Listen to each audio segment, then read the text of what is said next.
All right, let's talk about something that gets thrown around all the time in the music world, but is honestly pretty misunderstood. Owning your masters. It sounds kind of technical, but it's a huge deal. One that can literally make or break an artist's entire career. So when you hear that phrase, owning your masters, what's the first thing that pops into your head? For most people, it's money, right? Getting a bigger slice of the pie. But what if I told you that's not even the main story? What if that's just the tip of the iceberg? And this right here, this is the heart of it. This whole conversation is not really about the cash. It's about control. It's about who gets the final say on an artist's work, their art, and ultimately their entire legacy. Okay, so let's get into it. What does that power actually look like in the real world? And why is it so much more valuable than just a bigger royalty check at the end of the month? First things first, we've got to get a really important distinction straight. You see, every single song has two different copyrights, like two sides of a coin. On one side, you have publishing. Think of this as the song on paper, the lyrics, the melody, the chords. And on the other side, you have the masters. The master is the actual recording, the final audio file that you stream on Spotify, the thing that's physically pressed onto a vinyl record. Here's an easy way to think about it. If the song is the recipe, the master is the finished cake. It's the product itself. And owning that, well, that's everything. And just look at the kind of control we're talking about here. Whoever owns the master recording gets to decide literally everything about how that song exists in the world, how it's sold, who gets to license it for a movie, what the price is, who can cover it, if a remix can ever be released. It is absolute total authority. Here's a perfect real-world example.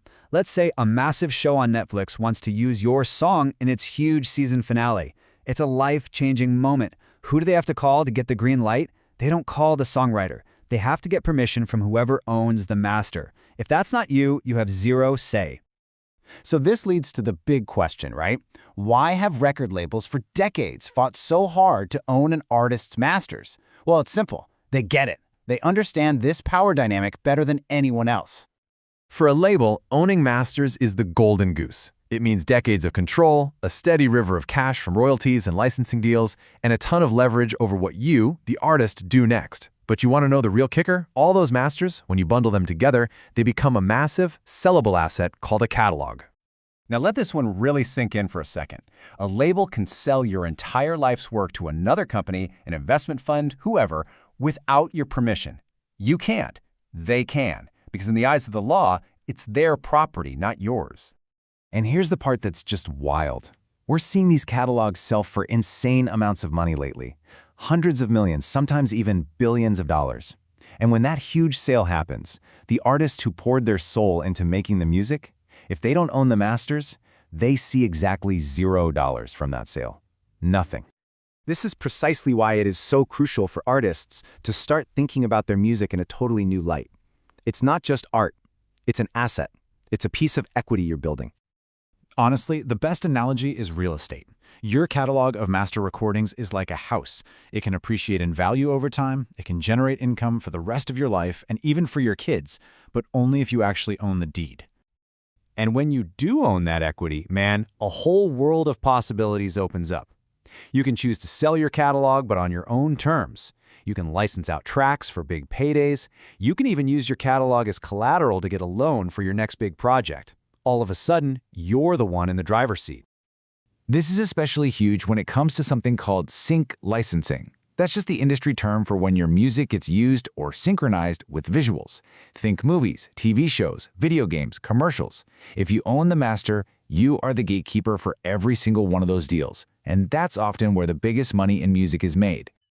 But you know what? It's not just about the money. It's about your integrity. It's about your brand.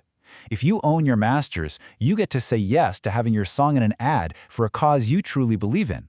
But if the label owns them, they could license that same song for a political campaign you despise, and you would have absolutely no power to stop it. So yeah, this stuff matters. A lot. And yet, for decades, so many artists have given this power away. So, why does that happen?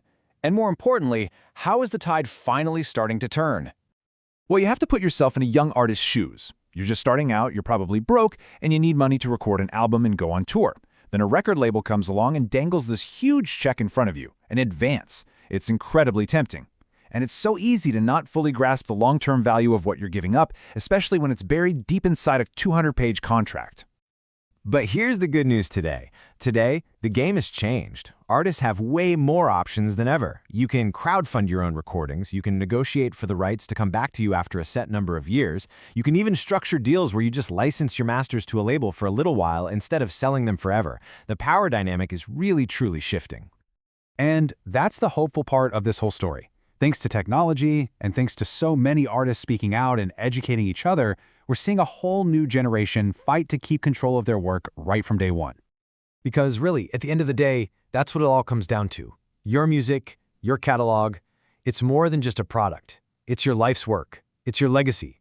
And owning your masters means you, and only you, get to decide what that legacy looks like. Which kind of leaves us all with one final question to chew on, doesn't it? Whether you're an artist making the music or a fan listening to it, it's worth thinking about. In a world where art is also an asset, who should really hold the power? Thanks for digging into this with us.